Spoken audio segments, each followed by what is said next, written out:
ပွဲမှာကျွန်တော်ပြောလိုက်ရှင်တဲ့ဒါတွေကဆင်ရှင်တရားတွေပဲပြည်သားတွေမြင်မှာပဲတင်မလားကျွန်တော်ပထမဆုံးပွဲမှာက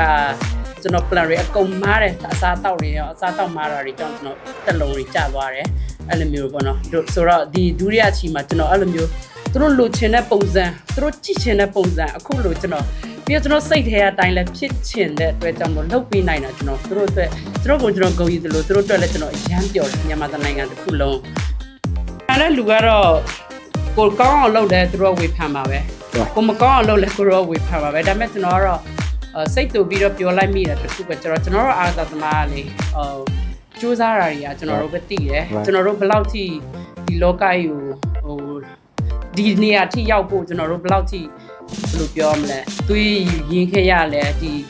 အစင်မပြေဂျားတွေကနေပေါ့နော်ဒီစားတောက်မှုမိသားစုအစင်မပြေနေဂျားတွေကနေကျွန်တော်တို့ဒီလိုမျိုး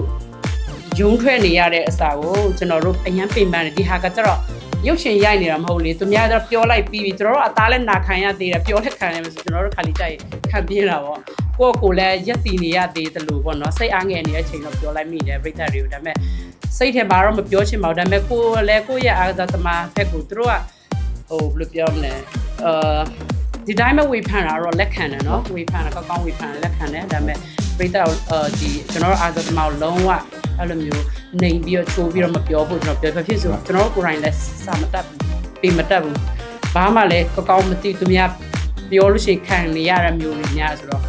အားသာသမားတော်များများကအဲ့လိုမျိုးတွေကနေပဲထွက်လာတာကြောင့်အဲ့ဒီအပိုင်းမှာမနိုင်ဖို့ကျွန်တော်တို့ဘဝနဲ့ကျွန်တော်ရက်တည်နိုင်တဲ့လောက်ပဲကိုယ့်ကိုရက်တည်နေပြီအားမပေးနေပါစေဒီလိုမျိုးအဲ့လောက်ထိလိုက်ပြီးတော့